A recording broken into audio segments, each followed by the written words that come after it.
Good afternoon, everybody. My name is Antonio Gutierrez. There will be interpretation instructions posted with this video. Habrá información, instrucciones de interpretación que se va a poner con este video. I will be your MC today for the Deportation Defense Tools series around DACA. We have 3 activists with us today that will be talking about the impact and effects of DACA. Currently, there are nearly 700,000 DACA recipients across the United States.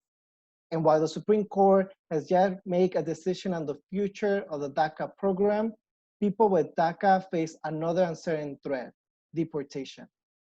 We'll start by introducing our panelists, and we'll have the first panelist now, Ireri Unzueta.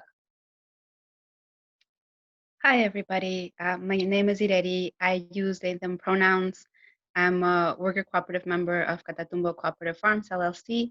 I'm a former DACA recipient, and I'm excited to be here with you today. Thank you for the invitation. Thank you for being here, Ireri. Now we'll hear from Citlali Perez.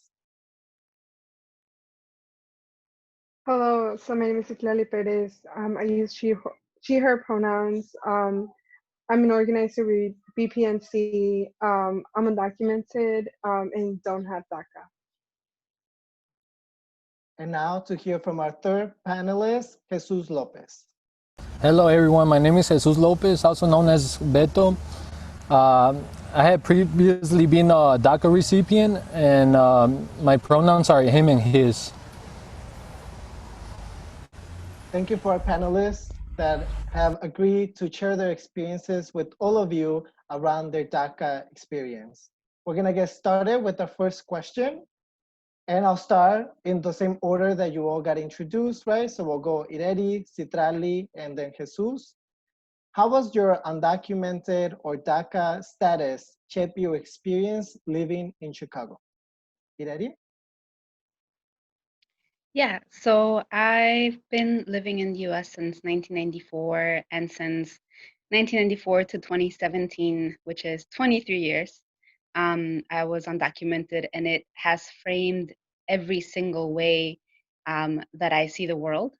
At first, in a very negative way, filled with frustrations and limitations when I was younger and in high school. But then I started joining groups to organize parties, to build community with people in a similar situation, to organize together, including strategically using our lack of status to push for and against certain policies, and reclaim this identity as an undocumented person, as undocumented people, with complex and full stories as diverse as any population. When my DACA renewal was denied in 2015 because of an arrest I had during a protest, I honestly thought of just being like, okay, that's fine. I'm gonna keep living without a work permit the way I've done before. But it was my family who convinced me to not give in to the manipulation of the federal government and to see it in a larger context of retaliation. And it was these communities and networks that I'd become a part of that really came together to support me in fighting my case, from high school friends to my professors, my teachers, to the friends of my family, and those in the networks of my networks and beyond. And so being undocumented really showed me that it is the practice of community building, which is the only thing that I can count on in a society where the large majority of people are seen as expendable and disposable by those in power. Thank you, Ireri. Citlali? So I've been undocumented for 17 years. I was brought when I was 1, so since 2002 I've been living in the US. And so growing up, like I was aware about my undocumented status, and I was aware of what that meant, and I would be told, similar to many other undocumented people, that this was something to keep secret. I knew that I couldn't visit my family in Mexico, and the risk that I faced. Very similar to Ireri, I also, like, it was something I viewed as like knowing like the limitations about it that it would put on my life. And then when I got to high school, I started to get involved after coming out of the shadows. We formed this club for undocumented students called Dream Pursuers in back of the arts. And so that's where I started to get more involved and learn more about like the politics of my situation, because like being undocumented, you have no other option but to be involved in politics, and like this is a piece of your identity that's political, and also yeah, and so I started to get involved and started to build a support network and meet people who have been organizing around this issue for longer, people such as Ireri and people from OCAD. Yeah, so that's kind of been my experience. Thank you for sharing. Jesus, same question. Well, I came to the United States in 2005, and I applied for DACA in 2013, the first year. It was signed. And as an undocumented person, my experience of living in Chicago has shaped my life in good and bad ways. Just being undocumented has helped me like to be more careful with the actions that I take, because I have like a bigger risk of like being judged in the court system just due to my immigration status. But even though I wasn't fully able to enjoy my teenage years like the rest of my peers, it helped me to stay away from trouble. So that's how I see it. That it made me more precautious of myself. And negatively, it affected my life when around my high school years, around junior year, when I started applying for colleges where I couldn't apply for financial aid. So that made it harder for me to continue my education.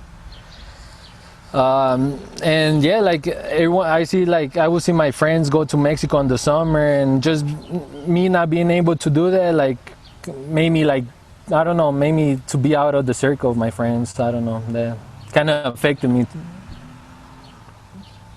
And Beto or Jesus, you were talking, right, about applying for DACA in 2013 in the first year that it was signed. Uh, I'm gonna go on with the second question that we have for you all, right, which is, what was your reaction when you learned about DACA being signed, or that DACA became a possibility for you? For me, right? Yeah. Okay, well, I was really glad when I heard it that it was signed, because like after all the hard work like the youth have been putting in, we were able to get something. Although the Dream Act, that what we were hoping for, didn't get approved, we still got that DACA, the deferred action. Basically, it still gave us some good benefits. So I was really glad when I heard that it was signed. I wasn't as enthusiastic when I heard about it as much as with the Dream Act, but I'm glad that I was able to qualify for the DACA, and that it helped like more than 700,000 people too. So it was a really big positive impact in our community. Citlali, same question for you. What was your initial reaction when you learned about DACA? So at the time when it was signed, I wasn't really aware or as engaged in what was going on, like in the courts and stuff, and like what people organizing about around being undocumented. But eventually I started to hear about it from my parents, and started to hear about this new opportunity that had been signed, and how it, like, eventually when I reached the age requirement, I would be able to apply to it, and that it would help me in terms of getting a job and going to college. So I had, when I started to hear about that, I really looked forward to it. And then it was around my freshman year of high school when I finally reached the age requirement. And Trump was in office, and that's when they started to hear threats of it being removed. And it was really recommended to people not to apply, just in case, for new applicants not to apply, just in case it would be removed or something. But yeah, I had really looked forward to it. and then it wasn't open, or it was risky to apply to it, and I didn't get to apply. But. Thank you. And Ireri, as somebody that was working as an immigrant rights activist prior to DACA, what was your reaction when DACA was signed?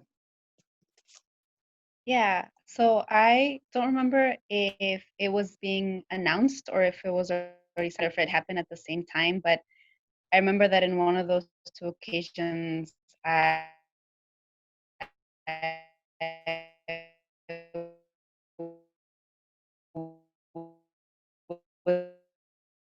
was eating breakfast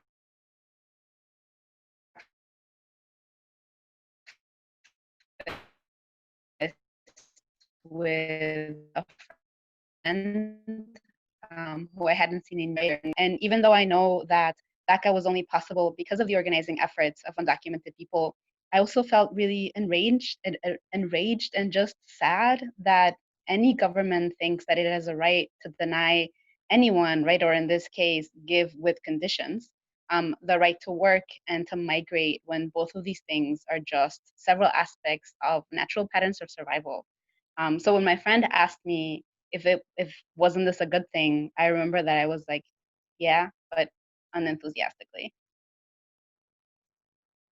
Yes. And with that, we're going to move in with the next question, right? Which it kind of touches on what Ireri was saying. And we'll start with you, Ireri. In your opinion, right, how does the strict criteria to qualify for DACA enforces the good versus bad immigrant narrative? And as a follow-up question to that, do you qualify for DACA? So I'm no longer undocumented, but when I was, I did qualify. And I think that DACA is a tool, and it's a very arbitrary tool. And the danger of playing into the good versus the bad immigrant happens when you forget how arbitrary it is, right? When you forget that it was a movement of undocumented people across the US, mostly young people, but people of all ages, that through years of organizing and direct action created the social and political space that even made something like DACA a possibility. And I think that when you lose the context and start thinking of this tool as something more than it is, as a form of validation unto itself, that's when you really play into this narrative of good and deserving versus not. Yeah, and just I want to mention real quick that one of the things that I noticed when DACA was announced is that there were a lot of institutions that started creating DACA specific resources. For example, I remember a lot of universities would be like, oh, now we support undocumented people because we support people that have DACA. And I remember just thinking how this was the very least that anyone could do, right? Like next to doing nothing. Now that I work at a university, I do see how slow processes can be, even when you have folks who are very much supportive of undocumented people with and without DACA. And so it really just makes me think about how it's this framing of us as an individual, as an organization that you have when you talk about DACA that affects how you use it, and that really can play into the narrative of good versus bad immigrants. So it's a tool and it can be used in either of those directions, sadly. Thank you, Ireri. Citlali, same question. How does it reinforces the good versus bad immigrant narrative, in your opinion, if you agree with that? And then do you qualify for DACA? So I would have qualified for DACA, and it wasn't until like when there started to be threats against DACA, like during Trump's election, or when he first got into office, that I started to actually become aware about about the good versus bad immigrant narrative. Like like now I'm starting to learn more about like the efforts that came like before all of this, and that have been making all of these things possible, and learning about how this is a conversation that's been ongoing. Trying to learn the perspectives that I had that infers to the good versus bad immigrant narrative. Um, but yeah, like the qualifications of DACA does establish that good versus bad immigrant narrative of like excluding people who have criminal records or our parents even. Um, and so my senior year of high school, a lot of the people from the Dream Pursuers Club, we were seniors now, we were focusing on applying on scholarships. So fortunately, we had a network and we were aware of all these scholarships. One in particular that was significant was the Dream.US scholarship, which depended heavily, I feel like, on like that DACA qualification. And one of the qualifications being that you came to the United States at a certain age, which some of our members didn't meet, and like other people that we knew didn't meet that requirement. It was devastating because this was a huge scholarship that would have helped us. So we kind of like organized to push them to make that change. It changed now, but yeah, like we learned from previous efforts, and like we keep that in mind when we continue to ask for things, when we continue to push for things and demand like to not fall for that narrative, and that we're all included in. Thank you, Citlali. Jesus, same question to you. Okay, well, yes, I do qualify for DACA, and my renewal application is actually pending at the moment. And I don't agree with the good versus bad immigrant narrative, because our record shouldn't define our, like our way of life. Like it puts a lot of pressure on ourselves. So I actually don't believe that, like if you have some type of record, you should like, like target you forever. So I don't believe in that. Also, like, nobody's perfect. So like there's not a perfect, like perfect immigrant, like how like society expects us to be. So, we all make mistakes, and at the end of the day, we're all humans. And Jesus, you mentioned that you're waiting right now, that you have a renewal application pending for your DACA. Can you talk about more around what does DACA like mean to you, right? When you're facing a risk of deportation, as many people associate DACA with just a work permit. But can you talk more about how renewing your DACA might be used as a defense tool around your deportation? Yes, actually, at the moment, I have an order of deportation, and my only relief is DACA. That's why I'm hoping to be granted my DACA, because I still qualify. And that's like, for my case, that's my only way of relief, to stay in the country. And without DACA, most likely I'll be removed from the country. And that's why I think it's really important. It's a very special tool for me right now at the moment, and for many other people, to have DACA. So it's really important in the case of deportation, because like for 2 years while it's valid, you can't be deported until until you renew your DACA, or till your permission expires. So. Thank you, Jesus. Ireri, similar question to you, right? Tell us why you decided to fight this retaliation from the government around your activism, and why you decided that DACA was something that you wanted to still renew, and the demand, like, were you at risk of deportation? Was that one of the reasons? Yeah, can you elaborate? Yeah. So I was not at risk of deportation. When I did the first DACA submittal, it was more than anything at the insistence of my parents. I think sometimes parents want, you know, to have things for their children. And my parents thought that it was an opportunity that I shouldn't pass up. And I was like, okay, fine, I'll apply. And then when it got denied, so that when the renewal happened, for me, that was kind of like, I knew I shouldn't have trusted this government anyway, because I feel like that's a very ingrained feeling that I have. And so when that happened, I was like, aha, proof, right, that they're just like out to mess with us however they can. And it took a conversation with my parents, and my mom specifically being like, if you don't fight this, this is something that they're gonna try to do to other people. And that's completely true, right? Like my case is not the only case where someone has faced some sort of retaliation through organizing. And again, mine was because of an arrest I had. They specifically pointed it out when they denied the DACA.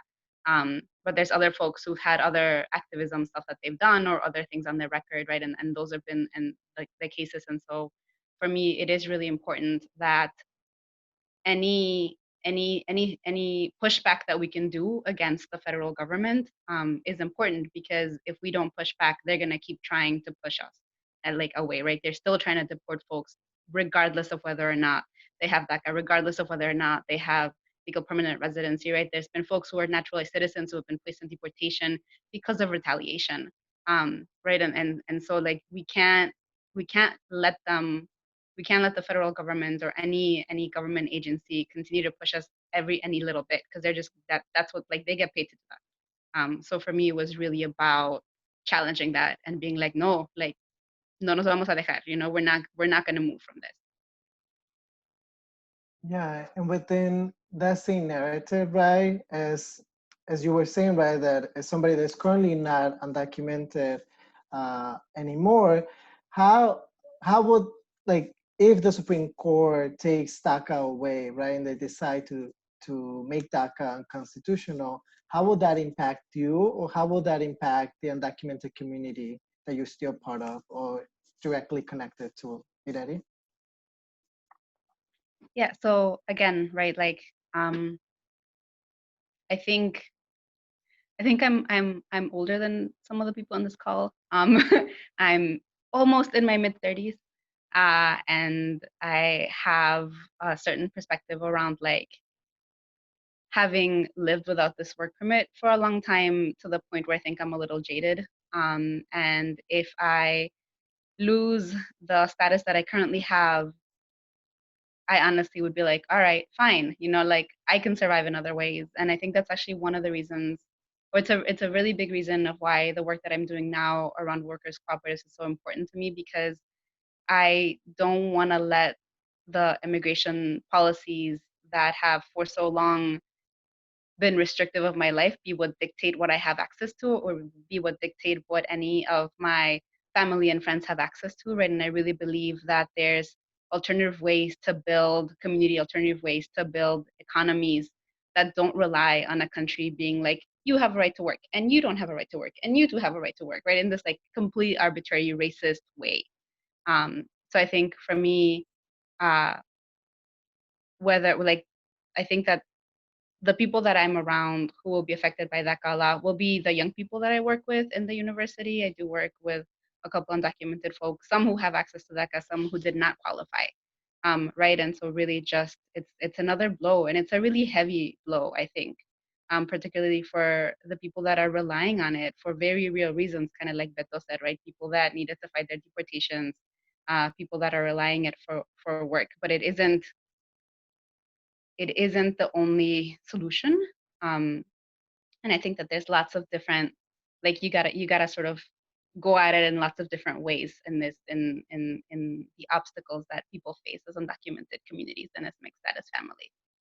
So yeah, I think I'm in that point where I'm like, okay, like, que sigue, but I think that's just because, you know, I'm no longer directly in it in the same way that I was before. Thank you, Ireri. Citlali, same question. If DACA is taken away by the Supreme Court, how would that impact you or others that you know? So since I don't have DACA, but then I also know other people who have DACA and who have been able to access a lot of things. Mostly like people who are in higher education who have DACA and have been able to get a lot of opportunities through that. And I've checked in, and like I know there's a lot of fear because like they've been depending on this so long, so it's like the uncertainty of not knowing like what would happen without it or how they could go on without it. Since but then also like since I haven't had it for a while, I feel like it wouldn't impact me directly in that sense, because I would just have to continue the way that I have been going of trying to look for other ways that for other loopholes, for other methods to go about things in terms of like work and financial aid and all of these aspects. Yeah, but I feel like we would still continue to like look for other ways and then also push for other things that are more comprehensive. Thank you, Citlali. Jesus, same question. Yeah, well, if the Supreme Court takes the DACA away, it would not just affect the 700 people, the DACA recipients. It will affect our families, our siblings, everybody, you know, our community. So it's not just about us, it's about everyone, you know. So, like in my case, if they take DACA away, I would not be able to have a relief in my case for my deportation. So there's no chance I'll be able to stay in this country anymore without DACA. So I think it will have a huge impact, negative one for sure, on our undocumented community. So let's hope and fight for to keep on, you know, to keep DACA alive, because a lot of people need it, and a lot of family of us, you know, they depend on us because we're able to work, or we could, you know, like, and we can be deported with those 2 years. So I don't know, I feel like in my case, my family do really, they don't depend on me, but like I help them a lot. So if I'm not here, you know, my family will have like a hardship time. Thank you, Jesus. Yeah, we also want to communicate, right? That is OCAD. We've been keeping track of the media listings and the different articles that have come out with information that ICE does have access to DACA recipient information. That there's a big like worry that if the Supreme Court takes that away, how ICE is going to be using that information itself, right? We have highlighted how ICE have used databases before that are shared with them from law enforcement. And so there's a real worry that not only would this mean like cancellation of work permits for 700,000 people, right? But that also could mean that those 700,000 people could be put into targeted like paths to deportation itself. With that, I'm going to move into the last question that I have for you all. What actions can we take to keep DACA independent and DACA recipients at risk of deportations? Yeah, and we'll start with Ireri. Yeah. So I'm going with change the administration. Um, the president decides so much about who is placed as directives of what. And under this administration, we've seen the rise in policies of discrimination, even more than before, right? Like the government was already racist, but now they're openly racist about it for the most part. And also a rise in the deregulation of industries that pollute the air that everyone breathes. And I don't necessarily believe that changing an administration will actually fix anything automatically or anything like that, but giving it another 4 years to the one that we have now is going to make things so much worse.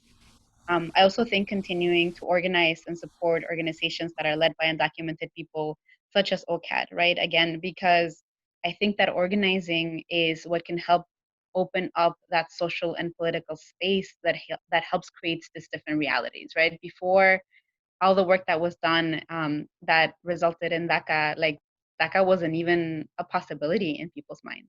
And so really just thinking about what are those changes that we can start to create in society to push for different realities.